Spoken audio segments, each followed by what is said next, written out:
ওকে। ওকে, আমরা positive verb. Positive verb এখানে আমি রুলস গুলো ডিসক্রাইব করার পূর্বে তার বেসিকলি কিছু আলোচনা করব। হোয়াট ইজ পজিটিভ ভার্ব, এটা আমাদের জানার প্রয়োজন আছে। তাহলে আমরা শুধু কেবল পরীক্ষা না, এটা কি গত ক্লাসে আলোচনা করেছিলাম পজিটিভ ভার্ব? মনে হয়তো না? স্যার আলোচনা করেন। পড়াই নাই না? আচ্ছা ঠিক আছে, ওকে। কোন ভার্বের সাবজেক্ট স্যার, যদি করা নেই। নিজে কাজ না করে অপরকে দিয়ে কাজটি সম্পূর্ণ করায় তখন তাকে পজিটিভ ভার্ব বলে। পজিটিভ ভার্ব হচ্ছে মেইনলি আসলে নিজে কাজটা, সাবজেক্ট নিজে কাজটা করবে না, সে কাউকে দিয়ে কাজটা করিয়ে নিবে। ঠিক আছে? আই উইল ফিড ইউ, আমি তোমাকে খাওয়াবো। এখানে দেখো খাওয়ার কাজটা কে করবে? আমি করব না ইউ করবে? আই করবে না ইউ করবে? আমি করবো স্যার, আমি। স্যার, খাওয়ার কাজটা ইউ করবে। হ্যাঁ, ইউ করবে, এভাবে এরকম আর কি। মানে সাবজেক্ট নিজে কাজটা না করে অন্যকে দিয়ে সে কাজটি করিয়ে নেবে। I made him do it, আমি তাকে দিয়ে কাজটি করিয়ে নিয়েছিলাম। কাজটা কি আমি করেছিলাম? না, তাকে নো দিয়ে। স্যার, আমি তাকে কাজটি দিয়ে তাকে করেছি। দিয়ে, এটাই হচ্ছে পজিটিভ ভার্ব। সিম্পল এক্সাম্পল দিয়ে বুঝো, আরো অনেকগুলো এক্সাম্পল আমরা এখানে দেখবো। সিম্পল এক্সাম্পল দিয়ে, যেমন দেখো I will get my hair cut, আমি আমার চুল কাটবো না কাটাবো? কাটাবো। কাটাবো। তার মানে কাটা কাজটা কি আমি করব নাকি যিনি চুল এখানে কাটবেন কাটটি তিনি পাস করবেন? হেয়ার পার্টিসিপল ড্রেসার ফর্মে। করবেন। হ্যাঁ, এগুলো আমরা পরে বুঝতে যাচ্ছি। I will get my hair cut, এখন কাট অবশ্যই পাস্ট পার্টিসিপল ফর্ম। ঠিক আছে? আমি আমার চুল কাটাবো, তাহলে চুল কাটা কাজটা কি আমি করব? এখন আই করবে? না, সামওয়ান এলস, যে চুল কাটে সে কাজটা করবে। এটাই হচ্ছে positive verb. Positive verb mainly হচ্ছে যে সাবজেক্ট কাজটা না করে সে অন্যকে দিয়ে কাজটি কি করবে? করিয়ে নিবে। এটাই হচ্ছে পজিটিভ ভার্ব। একদম ডেফিনিশনটা মুখস্থ করে ফেলো, তাহলে এটা আর ভুল হবে না। পজিটিভ ভার্ব কিন্তু অনেকেই এটা মানে অ্যাপ্লিকেশন অ্যাপ্লাই করতে ভুল করে, যেটা আমরা বিস্তারিত স্ট্রাকচার গুলোর ভিতরে দেখবো কিভাবে পজিটিভ ভার্ব তৈরি করতে হয়। তিনটে স্টেজ রয়েছে, সেটা আমরা শিখবো। তাহলে পজিটিভ ভার্ব কাকে বলে? কোন ভার্বের সাবজেক্ট যদি নিজে কাজ না করে অপরকে দিয়ে কাজটি সম্পূর্ণ করায় তখন তাকে পজিটিভ ভার্ব বলে। যেমন আই উইল ফিড ইউ, আমি তোমাকে খাওয়াবো। স্যার এগুলো এখন সেন্টেন্স কি অ্যাক্টিভ ভয়েসে? এগুলো হ্যাঁ অ্যাক্টিভ ভয়েসে তো আছে, এখন অ্যাক্টিভে আছে। আই উইল ফিড ইউ, খাওয়ার কাজটা কে করবে? ইউ করবে, অ্যাক্টিভ ভয়েসেই আছে। কিন্তু এখানে কাজটা, খাওয়ার কাজটা কে করছে? ইউ করছে। I made him do it, আমি তাকে দিয়ে কাজটি কি করেছিলাম? করিয়ে নিয়েছিলাম, এরকম। এখানে কাজটা কে করেছে? হি করেছে, আমি করি নাই। এরপরে হচ্ছে I will get my hair cut, আমি আমার চুল কাটাবো। ঠিক আছে? যদি তুমি বলো I will cut my hair, তাহলে কি হবে? আমি আমার চুল কাটবো, যেটা আমরা কমনলি মিস্টেক করি যে আমি আমার চুল কাটাবো, এটাকে ইংলিশ বলো তো বেশিরভাগে বলে দেয় যে I will cut my hair, মানে আমি আমার চুল কাটবো, মানে উল্টো আমরা বলে দিই। ঠিক আছে? তো পজিটিভ ভার্ব জানা থাকলে আমরা এই ভুলগুলো করব না। ঠিক আছে? আমি তোমাকে খাওয়াবো, যেটা একটু লিখলাম আই উইল ফিড ইউ। এবারে আসো, positive verb are formed in three ways. এভাবে যখন আমরা কাউকে দিয়ে কোনো কাজ করিয়ে নিব, কোনো কাজ করিয়ে নিব, যখন এরকম আমরা অর্থ প্রকাশ করব বা ভার্ব ব্যবহার করব, এভাবে ভার্বগুলোকে তিন ভাবে গঠন করা হয়। প্রথমত হচ্ছে বাই ইউজিং সেম ভার্ব, আমরা একই ভার্ব ব্যবহার করে পজিটিভ ভার্ব ব্যবহার করতে পারি। মানে একই ভার্বকে আমরা ব্যবহারের মাধ্যমে পজিটিভ ভার্ব বানাতে পারি। যেমন দেখো, the birds are flying in the sky, the birds are flying in the sky, পাখিগুলো কি করছে? আকাশে উঠছে। এখানে যে ফ্লাই, এই ফ্লাইটা হচ্ছে সিম্পল ভার্ব। ঠিক আছে? পজিটিভ ভার্ব না এখানে। পাখির কাজ, উড়ার কাজ পাখি নিজেই করছে, যে পাখিগুলো আকাশে উঠছে। কিন্তু দেখো এখানে I am flying a kite, আমি একটি ঘুড়ি উড়াচ্ছি। এখানে উড়ার কাজটা কে করছে? আমি করছি না কাইট করছে? উড়ার কাজটা কে করছে এখানে? কাইট করছে। I am flying a kite, right. I am flying a kite, আমি একটি ঘুড়ি উড়াচ্ছি। খেয়াল করছো এখানে পজিটিভ ভার্ব, মানে সরাসরি আমরা সরাসরি একটা ভার্বকে ব্যবহার করতে পারি। আরেকটা एग्जांपल আমরা দিতে পারি আই ওয়াক। আই ওয়াক মানে কি? আমি হাঁটি। আমি হাঁটি। আর যদি বলি আই ওয়াক এ বেবি, অর্থ কি হবে? আমি একটা স্যার, আমি একটি হাঁটাই। বাচ্চাকে হাঁটাই। হাঁটাই অর্থ হয়ে যাবে। তাহলে সেটা পজিটিভ ভার্ব হয়ে যাবে, এটা এরকম। মানে তখন কাজটা আমি করব না, তখন কাজটা আমি কাউকে দিয়ে করিয়ে নিব। ঠিক করাবো। এখানে হ্যাঁ, সরাসরি এরকম কিছু ভার্ব আছে সরাসরি পজিটিভ বানানো যায়। কিন্তু আবার দুই নম্বর হচ্ছে কিছু কিছু ভার্ব আছে যেগুলোর পজিটিভ ফর্ম রয়েছে। ঠিক আছে? ভিন্ন ভার্ব রয়েছে, সিম্পল ভার্ব, পজিটিভ ভার্ব। দেখো এখানে ডাইভ ডুব দেওয়া, আর ডিপ মানে কি? ডুবানো। এখানে ডাইভটা হচ্ছে তরল সিম্পল পদার্থে ভার্ব, ডুব আর দেওয়া। তার পজিটিভ ভার্ব হচ্ছে ডিপ। ইট খাওয়া, ফিড খাওয়ানো। তারপর হচ্ছে ড্রিঙ্ক পান করা, ড্রেঞ্চ ভেজানো, লার্ন শেখা, টিচ শেখানো। এগুলো হচ্ছে পজিটিভ ফর্ম। ফল পতিত হওয়া, ফেল ভূপাতিত করা, মানে একটা উপরে ফেলে দেওয়া এটাকে। নো জানা, ইনফর্ম জানানো। রিমেম্বার মনে করা, রিমাইন্ড মনে করানো, এগুলো হচ্ছে পজিটিভ ফর্ম। রাইজ উঠা, আর রেজ হচ্ছে কি উঠানো। সিট বসা, সেট মানে স্থাপন করা। সাক স্তন্য পান করা, আর সাকল স্তন্য পান করানো। লাই শুয়ে পড়া, আর লে মানে শোয়ানো, কাউকে শুয়েই দেওয়া। আচ্ছা, একটা এক্সাম্পল দেখো, আই লে ইন বেড, আমি বেডে শুয়েছিলাম। শোয়ার কাজটা কে করেছে? আমি নিজে শুয়েছিলাম। আর I laid the man on bed, আমি মানুষকে শুয়ে বেডের উপর শুয়েছিলাম। তার মানে এখানে শোয়ার কাজটা কে করছে? আমি করছি না দ্য ম্যান করছে? The man. এখানে শোয়ার কাজটা কে করলো? The man. এরপরে আসো, I remember the event. I remember the event. নিজে করতে স্যার, হ্যাঁ ভার্বটা স্যার অন্য কাউকে দিয়ে হ্যাঁ, সে কাজটা দ্য ম্যান কাজটা করছে। এটা হচ্ছে পজিটিভ আর সূক্ষ্ম ডিফারেন্স। একটু মাথা ঠান্ডা করে একটু চিন্তা করলে কিন্তু হয়ে যায়, এটা বোঝা যায় এটা। এবং এটা শেখার কোনো বিকল্প নেই। আমরা কিন্তু এরকম ভার ব্যবহার করতে গিয়ে ভুল করি। ওই যেরকম আমি তোমাকে খাওয়াবো, আই উইল ইট ইউ। দেখবো অনেকে বলে ফেলবে যে আই উইল ইট ইউ, আমি তোমাকে খাওয়াবো। কিন্তু অর্থটা কি হচ্ছে? আমি তোমাকে খাবো, আমি তোমাকে খাবো। আমি চুল কাটাবো, আমি আই উইল তোমাকে কাট মাই হেয়ার। তো আমরা I will cut my hair বলে ফেলবো, কিন্তু হবে কি I will get my hair cut. তো পজিটিভ ফর্ম জানা থাকলে আমি এবার ইংলিশ কথা বলতে আমার অনেক সুবিধা হবে। যেমন আমি কারেক্টলি কথা বলতে পারবো। আমরা আমরা বাস্তব জীবনে কথা বলার সময় এরকম আমরা অনেক সেন্টেন্সের সম্মুখীন হই যেখানে আমরা নিজে কাজটা করি না, অন্য কেউ দিয়ে কাজটা করিয়ে নিই। এখন সেগুলো আমরা কিভাবে বলবো সেটা আমাদেরকে শিখতে হবে, না হয় কিন্তু আমরা এরকম হয়ে যাবে I will eat you, I will cut my hair, এরকম সেন্টেন্স, অদ্ভুত সেন্টেন্স হয়ে যাবে, যেটা শুনে যারা জানে তারা কি করবে? They will laugh at you. I remember the event, এখানে স্মরণ করার কাজটা আমি নিজেই করলাম। He reminded me of the news, এখানে স্মরণ করিয়ে দেওয়া হলো। এখানে রিমাইন্ড মানে কি? রিমাইন্ড মানে কি? স্মরণ স্মরণ করিয়ে দেওয়া, করানো, স্মরণ করানো। রিমেম্বার মানে স্মরণ করা, আর রিমাইন্ড মানে কি? স্মরণ করানো। করানো। The boy has fallen from the roof, বালকটি ছাদ থেকে পড়ে গেল। আর the storm has felled the trees, গাছগুলো কি হলো? মানে ভূপাতিত করা হলো। গাছগুলো যে উপড়ে পড়ে গেল, এখানে গাছগুলো কি হলো? ভূপাতিত করা হলো এখানে, মানে উল্টো পজিটিভ ভার্ব। করে গেলেন। I rose to this post, he raised me to this post, আমি পোস্টে উঠেছিলাম, আর he raised me, সে আমাকে উঠালো, to this post, এই পোস্টে। এখানে লাই মানে হচ্ছে মিথ্যা কথা না? না না, লাই দিয়ে অনেকগুলো ভার্ব আছে। লাই, লে, লেইন। লাভার লে মানে ডিম পাড়া, লে, লেড, লেইন। লাই, লাইট, লাইট। লাই মানে মিথ্যা কথা বলা হলে লাই, লাইট, লাইট, মিথ্যা কথা বলা। আর লে, লেড, লেইন এটা হচ্ছে শোয়ানো। ঠিক আছে? আবার লে মানে স্থাপন করা। এটাকে বলা হয় ইরেগুলার ভার্ব, কি বলে এটা? Confusing verb. Lie, light, light মিথ্যা কথা বলা। লাই, লে, লেইন স্থাপন করা। আবার লে, লেড, লেইন ডিম পাড়া। ঠিক আছে? কনফিউশন হওয়া যাবে না এখানে। এবারে আসো, যেটা মোস্ট ইম্পর্টেন্ট, যেটা আমাদের রাইট ফর্ম ভার্ব আসবে, বেশিরভাগ ভার্বেই পজিটিভ ফর্ম নেই। স্যার ফল এর 99% পাস্ট ফর্ম তো স্যার ফেল, আবার পজিটিভ ভার্ব তো ফেল স্যার, এটা তো ওটা একটু ফেল্ড, কনফিউশন ফেল হতে না, পারে। ফেল্ড না, খেয়াল করো না, ফেল ওটার মধ্যে ELL, ওটার মধ্যে ET আছে। LLED নিয়ন, ওটা LLED। আচ্ছা, এবার 99% ভার্বেরই পজিটিভ ফর্ম নেই। পজিটিভ ফর্ম নেই, সেগুলোকে আমরা have, has, had, get, make, কজের সাহায্যে পজিটিভ ফর্ম বানাবো, যেটা আমাদের পরীক্ষায় আসতে পারে। আমাদের দুইটা মানে 2 in 1, যেমন আমাদেরকে বাক্য তৈরিতে সাহায্য করবে, তেমনি আমাদের পরীক্ষায় আমরা এর মাধ্যমে সঠিকভাবে বাক্য লিখতে পারবো। তো বেশিরভাগ ভার্বের কি নেই? 3 নম্বর উল্টো হচ্ছে, আপনার প্রথমটা হচ্ছে যে সরাসরি শুধু ব্যবহারের মাধ্যমে একটা ভার্বকে আমরা পজিটিভ ফর্ম বানাতে পারি। 2 নম্বর হচ্ছে কিছু কিছু ভার্বের পজিটিভ ফর্ম রয়েছে, যেমন রাইজ, রেইজ, টিচ, লার্ন, এভাবে ইট, ফিড। কিন্তু বেশিরভাগ ভার্বেরই পজিটিভ ফর্ম নাই। সেগুলোকে কিন্তু আমরা পজিটিভ ফর্ম বানাতে পারবো কিসের সাহায্যে? Have, has, had, get, make, কজের সাহায্যে। কিভাবে বানাবো সেটা আমরা এখন দেখবো। রুল নাম্বার প্রথমে 56 নাম্বার রুল, মানে পজিটিভ ফর্মের প্রথম রুলটা, যদি গেট বা ওয়ান্ট, গেট অথবা ওয়ান্ট, গেট গট হতে পারে, গেট গেটিং হতে পারে, ওয়ান্ট ওয়ান্টেড হতে পারে, কন্টিনিউয়াস ফর্ম হতে পারে, এরপরে একটা অবজেক্ট বসবে। সেই অবজেক্টটা যদি থিংস বোঝায়, তাহলে তারপরে ভার্বটি কি হবে? পাস্ট পার্টিসিপল ফর্ম বানিয়ে আমরা পজিটিভ ফর্ম বানাবো। যেমন দেখো, I got my hair trim yesterday, কি হবে এখানে? ট্রিম, ট্রিম কি হবে? ট্রিমড হবে। কেন ট্রিমড হবে? কারণ এখানে গটের পরে মাই হেয়ার, মাই হেয়ারটা হচ্ছে অবজেক্ট, অবজেক্টের ব্যক্তি না বস্তু? বস্তু। পরে ট্রিম, তাহলে কি হবে? ট্রিম কি হবে? Trimmed. I got my hair trimmed yesterday.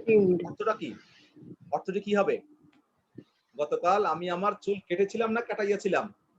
কাটাইয়া sir ছিলাম। কাটাইয়া ছিলাম।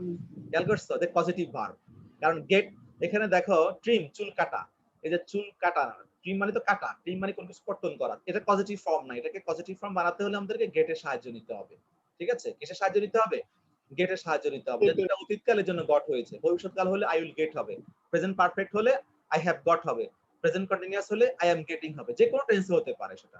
ঠিক আছে, কিন্তু গেট বা গট বা ওয়ান্ট এর পরে অবজেক্ট বস্তু বুঝালে তারপরে ভার্বটিকে পাস্ট পার্টিসিপল বানিয়ে আমাদেরকে পজিটিভ ফর্ম করতে হবে। তাহলে I got my hair trimmed yesterday. এবার আসো, গেট অথবা গেটের পর অবজেক্ট যদি পার্সন বোঝায়, এখানে আর ওয়ান্ট নেই, গেটের পর যদি অবজেক্ট কি বোঝায়? পার্সন বোঝায়। এটা গেট আবার কনফিউশন হয়ে না, গেট যে কোনো ফর্ম হতে পারে। যদি পার্সন বোঝায় তারপরে ভার্বটি কি হবে? ইনফিনিটিভ ফর্ম হবে, অর্থাৎ টু প্লাস ভার্ব যুক্ত করে আমাকে পজিটিভ ফর্ম বানাতে হবে। যেমন I got the man help the poor, কি হবে অ্যানসারটি? I got the man I got the man to help the to poor. help the poor, To মানে কি? help the poor. অর্থটা কি? অর্থটা কি বলো তো? আমি মানুষটিকে দিয়ে গরিবদেরকে সাহায্য করাইয়াছিলাম। করিয়েছিলাম। হ্যাঁ, করিয়েছিলাম। আমি নিজে সাহায্য করি নাই, হয়তো আমি মানুষটিকে উদ্বুদ্ধ করেছিলাম মানুষকে সাহায্য করার জন্য। মানুষটিকে দিয়ে এটাই হচ্ছে সাহায্য পজিটিভ করিয়েছিলাম। ভার্ব। ইহাই হচ্ছে পজিটিভ ভার্ব, যে আমি কাজটা নিজে করব না, কাউকে দিয়ে কাজটা কি করব? করিয়ে নিব। এখন হেল্পের কিন্তু পজিটিভ ফর্ম নেই। হেল্পে পজিটিভ ফর্ম বানাতে হলে আমাদেরকে সাবজেক্টের পরে গেট গেটের দিতে পর হবে। অবজেক্ট যদি পার্সন হয় তাহলে স্যার টু প্লাস ভার্ব, আর স্যার যদি হ্যাঁ, বস্তু হয় কোনো তাহলে বস্তু বি3। হয় তখন স্যার পার্সন। হ্যাঁ, বস্তু হলে বি3, এটা মনে রাখতে হবে। এটা কিন্তু আমরা অনেকেই আমাদের কিছু যেমন অ্যাডভান্স বইতে শুধু একটা রুল আছে, গেটের পরে ভার্ব বি3 ফর্ম হয়, কিন্তু এই রুলটা নেই। কিন্তু এটা জানতে হবে, গেটের পরে সবসময় অবজেক্ট বসে না, ব্যক্তিই বসে। বসে না? যে I got you to do the work, আমি তোমাকে দিয়ে কাজটি করালাম, হতে পারে না এটা? হতে পারে। এরকম তুমি যদি জানো, এরকম অনেক সেন্টেন্স তুমি নিজে তৈরি করতে পারবে কথা বলার সময়। তাহলে গেটের পরে অবজেক্ট ব্যক্তি বুঝালে তারপরে ভার্বটা কি হবে? ইনফিনিটিভ, মানে টু প্লাস ভার্ব হবে। মানে পজিটিভ ফর্ম করতে হলে গেটের পরে অবজেক্ট পার্সন হলে পজিটিভ ফর্ম করতে হলে তারপরে ভার্বটি কি করতে হবে? টু প্লাস ভার্ব লিখতে হবে। তাহলে I got the man to help the poor. এরপরে আসো, যদি গেটের পর সরাসরি ভার্ব আসে, get plus verb past participle form, গেটের পরে সরাসরি ভার্ব আসে, সেই ভার্বটা পাস্ট পার্টিসিপল ফর্ম হবে। যেমন by smoking continuously he got lost, মানে গেটের পরে যে ভার্বটি আসবে সাথে সাথে যে ভার্বটি বসবে সে ভার্বের সব সময় পাস্ট পার্টিসিপল ফর্ম হবে। এরপরে আসো, হ্যাভ হ্যাজ হ্যাড দিয়ে আমরা পজিটিভ ফর্ম বানাতে পারি। হ্যাভ হ্যাজ হ্যাড এর পরে যদি অবজেক্ট বস্তু হয় তাহলে এরপরে ভার্বটি পাস্ট পার্টিসিপল ফর্ম হবে। এখানে আরেকটা কথা বলি, এখানে যে গেট লিখছি না, এই গেটের জায়গায় কিন্তু আমরা হ্যাভ হ্যাজ এরও লিখতে পারবো একই। এরপর এক্সাম্পল দেখো, আই হ্যাড মাই হেয়ার, দেখো সেম এক্সাম্পলের জন্য আমি এনেছি। I had my hair trimmed yesterday, কি হবে? ট্রিমড ইয়েস্টারডে, আমি গতকাল আমার চুল কাটাইয়াছিলাম। দেখছো? তাহলে হ্যাভ হ্যাজ হ্যাড দিয়ে আমরা পজিটিভ ফর্ম বানাতে পারি। তবে হ্যাভ হ্যাজ হ্যাড এর পরে যদি অবজেক্টটি বস্তু বোঝায় তাহলে তারপরে ভার্বটি কি হবে? পাস্ট পার্টিসিপল ফর্ম হবে। যেমন I had my hair trimmed yesterday. এবার আসো, হ্যাভ হ্যাজ হ্যাড দিয়ে হ্যাভ হ্যাজ হ্যাড এর পর যদি অবজেক্ট পার্সন বোঝায়, ব্যক্তি বোঝায়, বস্তু নয়, ব্যক্তি বোঝায়, তাহলে ভার্ব কি হবে? এরপরে ভার্বটি পজিটিভ ফর্মটি কি হবে? বেস ফর্ম, ইনফিনিটিভ ফর্ম না, বেস ফর্ম হবে। I had the man help the poor, একই এক্সাম্পল, ওখানে টু ছিল, এখানে এখন টু আর নাই। কি হবে? I had the man help the poor, আমি মানুষটিকে দিয়ে গরিবদেরকে সাহায্য করাইয়াছিলাম। এরপরে আসো, মেক দিয়ে পজিটিভ ফর্ম তৈরি করা যায়। মেক প্লাস অবজেক্ট এরপর ভার্বের বেস ফর্ম হবে। যেমন we made him withdraw the complaint, made এর পরে এখানে অবজেক্ট ব্যক্তি হোক বস্তু হোক সেটা কোনো ফ্যাক্ট নয়, বাট সেটা কি হবে? এরপরে ভার্বটি কি হবে? বেস ফর্ম হবে। যেমন we made him withdraw the complaint, এখানে মেড মানে কি জানো? এখানে এই মেক মানে কি? এই মেকের কিন্তু একটা অর্থ আছে, সেই মেক অর্থ হচ্ছে ফোর্স, বাধ্য করা। মেক যখন পজিটিভ ফর্ম তৈরি করার জন্য ব্যবহার করা হয় তখন সেই মেকের অর্থ হয় কাউকে বাধ্য করা, মানে আমরা তাকে অভিযোগটি তুলে নিতে বাধ্য করেছিলাম, অর্থটা এরকম হচ্ছে। আরেকটা ফর্ম আছে এখন যদি অবজেক্ট বস্তু হতো তখন কি স্যার বেস ফর্ম হতো? হ্যাঁ, বেস ফর্মই হতো। এরপরে হচ্ছে কজ, কজ প্লাস অবজেক্ট, কজের পরে অবজেক্ট পার্সন বোঝালে তারপরে ইনফিনিটিভ ফর্ম হবে, মানে টু প্লাস ভার্ব মানে infinitive form. I caused him to do it, force বোঝাচ্ছে এখানে। I caused him to do it, আমি মানে তাকে কাজটি করতে বাধ্য করলাম। এখানে কজ মানে ফোর্স, বাধ্য করা। তাহলে এই হচ্ছে মোটামুটি এগুলিই হচ্ছে তাহলে পজিটিভ ভার্বকে আমরা তিন ভাবে পজিটিভ ভার্ব পাই। একটা হচ্ছে সরাসরি ভার্বকে ব্যবহার করে, আর একটা হচ্ছে কিছু কিছু ভার্বের প্রায় 20-30টি ভার্বের পজিটিভ ফর্ম রয়েছে, আর বেশিরভাগ ভার্বকে আমরা have, has, had, get, make, কজের সাহায্যে পজিটিভ ফর্ম বানাতে পারি। এই ক্ষেত্রে আমাদের মোট কয়টা রুলস রয়েছে এখানে? 56 থেকে 62, 6টা রুল আমাদেরকে ফলো করতে হবে। সবাই এগুলো মুখস্থ করে ফেলবে। এতে তোমার যেমন পরীক্ষায় ভালো মার্কস পেতে পারবে, এট দ্য সেম টাইম তুমি at any situation you can speak English very fluently. You will not feel any hesitation. তুমি তখন ভাবতে হবে না যে I will তোমাকে বলতে হবে না যে I will cut my hair, I will eat you, এরকম ধরনের সিলি সেন্টেন্স আমরা বলতে হবে না যদি আমরা এই রুলস গুলো জানি। এবার আসো আমরা কন্ডিশনাল সেন্টেন্স দেখব, শেষ করব আমরা আজকে ক্লাসে right use of verb. We have 10 minutes more, we can finish. Conditional sentence মানে কি? কন্ডিশনাল ক্লজ গুলো শর্ত নির্দেশ করে, অর্থাৎ এটি এমন ঘটনা ইঙ্গিত করে যা কোনো শর্তের উপর নির্ভর করে। ভালো করে পড়লে ভালো ফলাফল করবে, যদি তুমি পরিশ্রম করো জীবনে উন্নতি করবে। এরকম আমাদের কোন একটা কাজ কি করে? একটা শর্তের উপর নির্ভর করে।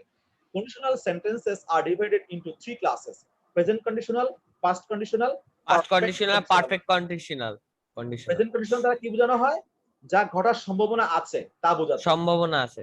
আর পাস্ট কন্ডিশনাল যা ঘটার কোনো সম্ভাবনা নেই। সম্ভাবনা নেই। পারফেক্ট কন্ডিশনাল যা ঘটতে পারতো যা কিন্তু ঘটতে ঘটেনি। পারতো কিন্তু ঘটেনি। এরকম এটা এই মিনিংটা জানা ইম্পর্টেন্ট। এবারে আসো আমরা ব্যবহারে যাই। প্রথমত হচ্ছে প্রেজেন্ট কন্ডিশনাল। ইফ মানে কি? যদি। প্রেজেন্ট কন্ডিশনাল যদি। ইফ দিয়ে শুরু হয়ে থাকে, ইফ বা আনলেস দিয়ে শুরু হয়ে থাকে, ইভেন ইফ দিয়ে শুরু হয়ে থাকে, আরো আছে provided, providing that, provided that, এরকম as long as, so long as। তো এখানে মেইনলি ইফ দিয়ে, তোমাদের ইফ দিয়ে আসবে। ইফ মানে যদি। ইফ যুক্ত ক্লজটি প্রেজেন্ট ইনডিফিনিট টেন্স হলে অপর ক্লজটি কি হবে? ফিউচার ইনডিফিনিট টেন্স হবে। ইফ যুক্ত ফিউচার ইনডিফিনিট। এটা মেইন রুল হচ্ছে এটা, এটাকে মুখস্থ করবা। ইফ যুক্ত ক্লজটি প্রেজেন্ট ইনডিফিনিট টেন্স হলে অপর ক্লজটি কি হবে? ফিউচার ইনডিফিনিট টেন্স হবে। যেমন দেখো, ইফ ইউ ট্রাই সিরিয়াসলি কোন টেন্সে আছে? Try will reach. সবাই খেয়াল করো, কথা সবাই একটু সাউন্ড করিও। প্রেজেন্ট ইনডিফিনিট তার মানে পরে ক্লজটা কি হবে?